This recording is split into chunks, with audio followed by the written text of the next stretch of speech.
Halo Bapak Ibu, saudara-saudari sekalian, lovers and haters. Salam cerdas Indonesiaku. Jumpa lagi kita pada kesempatan kali ini. Bagi Anda yang belum subscribe channel saya, silakan subscribe channel saya. Tekan loncengnya agar Anda dapat notifikasi setiap kali saya mengupload video-video saya. Oke, pada kesempatan kali ini saya akan membahas lagi perkembangan dari Gibran, ya, yang digadang-gadang sebagai bacawa pres pasangan manapun. Oke.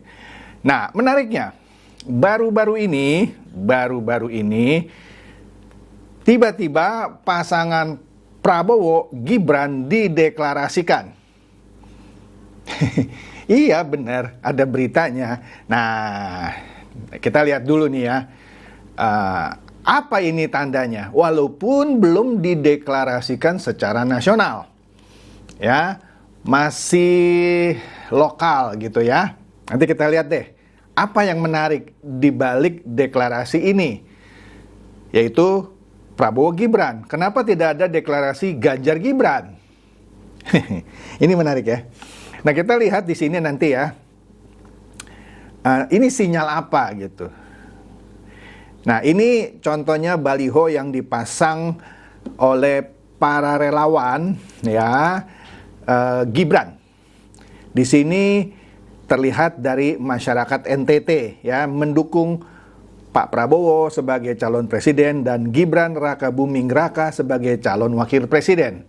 Oke, ini memang belum dideklarasikan secara nasional, baru per daerah. Nah, tapi kita akan lihat kelanjutannya. Ini pasti akan menjadi sesuatu yang menarik. Nah, begini deh. Kita lihat berita utama dalam beberapa hari terakhir ini. Ini ada beberapa. Ada dari Detik, ada dari Republika, ada dari Detik dan Republika lah ya, kita lihat ya. Intinya relawan gebrakan. Nah, ntar kita lihat apa itu relawan gebrakan. Deklarasi dukung Gibran jadi bukan capres ini ya, cawapres lah. Ini salah ketik nih ya, 2024. Nah, kita lihat dah ya. Wah, tapi bener ini beritanya nih ya, nggak salah ketik. Relawan gebrakan deklarasi dukung Gibran jadi capres 2024. Oh, pasti ini ada sesuatu ini. Oke. Tapi nggak apa-apa, kita akan lihat ya. Nah, ini menariknya apa? Menariknya gini loh. Kan kita tahu gugatan judicial review di Mahkamah Konstitusi ya. Itu kan menggugat batas usia capres dan cawapres yang sebelumnya 40 digugat menjadi 35. Dengar punya dengar, dalam 1-2 minggu ini keputusan MK akan keluar. Naga-naganya probabilitas bahwa gugatan itu akan dikabulkan dalam bentuk apalah gitu ya, itu makin terang benderang gitu ya, makin terang benderang. Jadi Gibran punya chance akan dicawapreskan, tapi saya nggak ngerti kenapa di sini gerakannya dicapreskan, ya. Tapi oke deh. Nah, di sini kita lihat sejumlah pemuda yang tergabung dalam relawan gebrakan, singkatan dari Gerakan Gibran Kemenangan. Waduh, mendeklarasikan wali kota Solo yaitu Gibran Rakabuming Raka sebagai calon presiden, bukan calon wakil presiden lo ya. Di sini dideklarasikan sebagai calon presiden di Pilpres 2024. Oke. Nah, jadi dengan kata lain, jumlah pemilih potensial menurut mereka pemilu 2024 adalah pemuda dan kalangan milenial. Jadi wajar menurut mereka jika dia berharap kalangan muda milenial memiliki wakil dalam Pilpres 2024. Oke deh ya. Nah, Sosa atau sapaan akrab Firosyah Salati ya, dari ya gerakan gebrak tadi ya. Dia menjelaskan bahwa Gibran ini merepresentasikan potensi pemuda Indonesia Gaya kepemimpinan Gibran sudah dibuktikan selama menjabat sebagai wali kota Solo. Jadi dia percaya Gibran mampu mewujudkan jalan menuju visi Indonesia, yaitu Indonesia Emas di tahun 2045. Ya, di mana Indonesia akan mengalami usia emas pada tahun 2045. Di mana saat itu Indonesia genap berusia 100 tahun alias 1 abad. Oke. Nah, terkait dengan siapa nanti Gibran dipasangkan, Sosa menilai hal itu tidak menjadi persoalan. Bagi relawan gebrakan, kata dia, capres di pemilu 2024 mendatang harus pemuda dan sosok itu adalah Gibran. Mantap ini, ya. Oke. Nah, itu yang dari gebrakan. Nah, ini menarik ya. Karena ternyata yang diusung itu Gibran sebagai capres. Nah, ada lagi gerakan, yaitu gerakannya dari gerakan Beta Gibran. Oh, ini menarik dia. Tadi kan namanya gebrakan. Gerakan Gibran kemenangan ya tadi, apalah gitu ya. Nah, ini ada Beta Gibran. Wih, Beta Gibran nih, kita lihat nih. Sebentar nih. Iya nih, jadi ada dua ini loh ya. Relawan Beta Gibran namanya. Nah, deklarasinya mendukung Gibran maju sebagai cawapres. Ini lebih make sense menurut saya, karena capres ini selama ini cuman ada 3 poros ya, poros Anies Baswedan atau koalisi perubahan ya, terus koalisi kebangkitan Indonesia Raya yaitu Pak Prabowo Subianto, dan satu lagi dari PDIP Pak Ganjar ya. Jadi kecuali ada poros keempat, baru Gibran bisa maju sebagai capres. Tapi menurut saya agak jauh lah kalau Gibran menjadi capres. Tapi kalau maju sebagai cawapres, dia punya potensi. Bisa dipinang sama partainya sendiri mendampingi Ganjar, bisa juga dipinang oleh Prabowo Subianto. Nah, tetapi deklarasi tadi yang kita lihat, itu sebenarnya sudah menunjukkan agresivitas dari kubu Prabowo. Walaupun kalau Anda tanya Gerindra misalnya, Gerindra bilang, wah saya nggak tahu itu, yang pasang bukan kami, yang pasang relawan siapa gitu ya. Oke deh. Nah, di sini Beta Gibran ini lebih masuk akal menurut saya. Dia deklarasi Gibran maju cawapres. Nah, di sini dikatakan bahwa relawan yang namanya Beta Gibran ini di Cafe Cikini 5 Menteng ya, waktu itu dipimpin oleh ketua umum dari Beta Gibran ini, yaitu Twidi Ginting ya. Dia mendeklarasikan Gibran ini maju sebagai cawapres 2024. Nah, menariknya di sini, mereka nggak peduli siapapun capresnya, mau itu Anies kah, mau itu Prabowo kah, mau itu Ganjar, yang penting Gibran cawapres. Ya, dia serahkan semuanya keputusan kepada Gibran. Ya. Wah, ini menarik ya. Ini lebih masuk akal menurut saya. Masih masuk akal. Apalagi dengar-dengar ya dalam waktu 1-2 minggu nanti akan keluar keputusannya. Nah, lanjut nih ya. Kemudian kalau kita lihat lagi berita-berita yang ada, nah ini yang bikin tambah menarik ini. Tadi kita sudah lihat ya, Tribun juga memberitakan sekaligus mempertanyakan resmi berpasangan gitu. Baliho Prabowo Gibran tersebar di NTT. Anak Jokowi tanggapi soal jadi cawapres.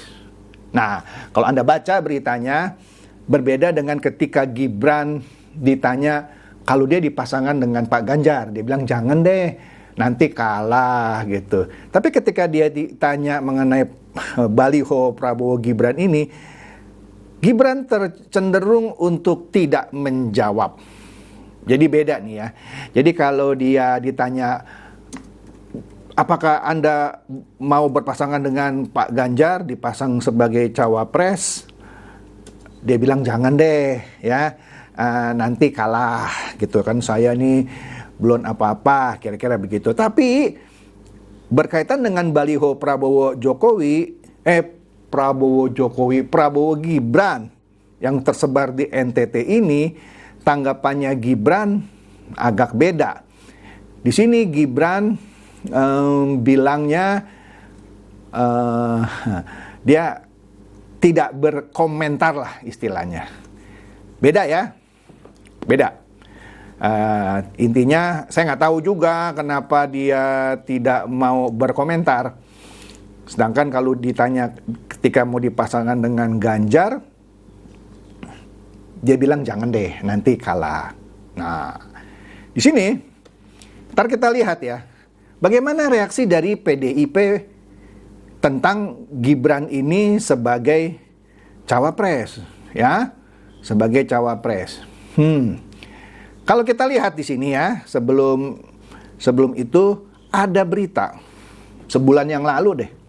Sebulan yang lalu, kalau kita lihat di sini, politikus senior PDIP yaitu Pandana Baban tegaskan Gibran tak mungkin jadi cawapres. Nggak mungkin. Bahkan sebelumnya dia bilang anak ingusan mau jadi cawapres nggak mungkin. Kira-kira gitu ya. Tetapi sepertinya PDIP juga curiga ini gugatan judicial review di MK soal batas usia minimum akan dikabulkan. Maka Ibu Puan sebagai Ketua DPP PDI Perjuangan menyebutkan bahwa PDIP akan pertimbangkan Gibran jadi cawapres Ganjar jika MK kabulkan gugatan batas umur. Jadi di sini sekali lagi ada orang yang harus menjilat ludahnya karena bilangnya nggak mungkin jadi cawapres. Sedangkan Ibu Puan akan pertimbangkan Gibran jadi cawapres jika MK kabulkan gugatan batas umur. Waduh, ini tentunya akan menjadi sesuatu yang menarik ya. Nah, di sini kalau kita lihat sebelumnya PDIP kan selalu tanda kutip ya, ini menurut saya, Anda boleh aja nggak setuju, seperti memberikan PHP. Anda perhatikan ya, dari kubunya Pak Anies nggak pernah bilang capres kita. Ada sih, saya dengar sebelumnya ada siapa ya, Kofifa, ada Yeni Wahid, ada AHY, tapi tidak disebutkan secara eksplisit gitu ya. Begitu juga Pak Prabowo. Kalau Pak Prabowo lebih diam-diam aja gitu ya. Dia tidak pernah berkomentar bakal cawapresnya siapa saja, dia tidak pernah. Tetapi PDIP ini sering mengumumkan. Iya, sering mengumumkan. Bahkan saat ini ada 7 nama cawapres Ganjar. Sebelumnya cuma 5. Ya, cuma 5. Yang baru masuk salah satunya Gibran, yang sebelumnya oleh Pandana Baban dibilangkan nggak mungkin jadi cawapres. Ya, jadi dari 5 sekarang jadi 7. Nah, sebelumnya yang 5 itu ada Sandiaga Uno, ada Caimin, ada Erick Thohir, ada mantan Panglima TNI Andika Perkasa, dan ada Ketua Umum Demokrat Agus Harimurti Yudhoyono. Nah, kemudian terakhir tambah lagi 2, ada Gibran, ya. Kemudian ada Ridwan Kamil, ada Menko Polhukam. Nah, kemudian AHY sudah tidak ada lagi. Jadi dari 5 tadi ada AHY sepertinya sudah hilang namanya ya. Masuk Gibran, masuk Ridwan Kamil, masuk Menko Polhukam Mahfud MD. Jadi 7. Kenapa AHY tidak masuk lagi? Saya tidak tahu gitu ya. Oke, menarik ya. Menarik banget sih kalau menurut saya. Nah, kemudian di sini yang menjadi heboh lagi adalah sikap dari PAN. Kita tahu awalnya Pak Prabowo kan cuma berdua. Dalam hal ini Gerindra dan PKB, yaitu Prabowo dan Caimin.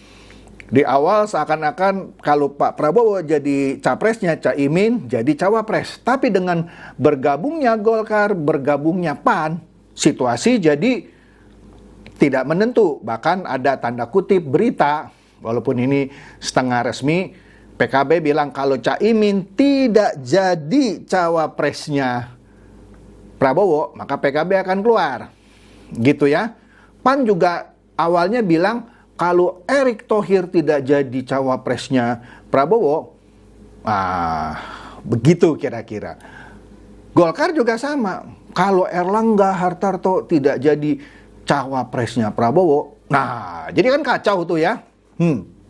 Cuman saya nggak yakin tuh Caimin akan keluar bergabung dengan PDIP. Ya, walaupun namanya ada di dalam 7 bakal calon wakil presiden Ganjar. Nggak yakin saya. Oke? Saya nggak mau masuk situ dulu deh ya. Kita balik dulu ke soal sikapnya PAN yang tiba-tiba berubah. Kita lihat nih ya di Kompas. Ketika PAN pastikan all out dukung Prabowo meski bukan Erick Thohir cawapresnya. Nah, jadi dari 3 partai yang bergabung dengan Gerindra, yaitu awalnya PKB cuman sendiri, kemudian tambah PAN, tambah Golkar, masing-masing ngotot menyodorkan nama cawapresnya. Sekarang PAN yang duluan bilang dia tetap all out meski cawapres dari Prabowo bukan Erick Thohir. Nah, ini menarik nih. Seakan-akan mereka sudah siap kalau Pak Erick Thohir tidak dipilih sebagai cawapresnya Prabowo. Padahal sebelumnya nama yang kuat itu 2, Caimin sebagai yang pertama gitu ya, yang berkoalisi dengan Gerindra, dan kedua adalah Erick Thohir. Dan kalau Pak Prabowo pilih Erick Thohir, mungkin itu akan mengecewakan Caimin. Begitu juga kalau Pak Prabowo tetap dengan Caimin, mungkin akan mengecewakan PAN atau bahkan Golkar. Tapi tiba-tiba PAN bilang dia tetap all out meskipun Erick Thohir bukan cawapres Prabowo. Artinya, sepertinya mereka sudah, menurut saya, sudah dengar bocoran kali ya, bahwa MK ini akan mengabulkan gugatan judicial review dan Gibran akan bisa maju sebagai cawapres. Dan, ini dugaan saya, mungkin saya salah, kalau Anda nggak setuju silakan komen.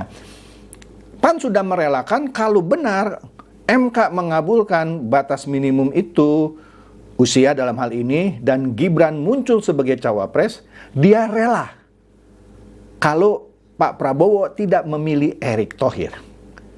Sepertinya sikap ini nanti juga akan diikuti, ya saya nggak tahu ya, ini kan dugaan saya, oleh Golkar dan juga Caimin. Nanti akan ada pernyataan sikap kami dari PKB tetap all out meski Pak Prabowo tidak memilih Caimin, misalnya. Kami dari Golkar tetap all out dukung Prabowo meski cawapresnya bukan Erlangga misalnya. Mungkin. Kalau itu terjadi artinya sinyal bahwa Gibran akan muncul sebagai cawapres itu kuat sekali. Ya, tinggal nantinya Gibran yang memutuskan dia bergabung ke partainya sendiri menjadi cawapresnya Ganjar atau dia bergabung ke Pak Prabowo sebagai cawapresnya Pak Prabowo. Tentu kalau Gibran bergabung dengan Pak Prabowo, maka keanggotaannya di PDIP akan dicabut. Seperti halnya Budiman Sujatmiko yang dipecat. Tapi itu tidak akan memberhentikannya dia dari wali kota Solo. Jadi kira-kira itu yang menarik ya menurut pendapat saya. Anda boleh saja tidak setuju ya. Kan bebas gitu ya. Itu saja deh ya. Semoga ini mencerdaskan dan mencerahkan Anda semua. Silakan share video saya ini kepada teman-teman, sahabat atau kerabat supaya mereka tambah cerdas dan tercerahkan. Seperti biasa, terima kasih.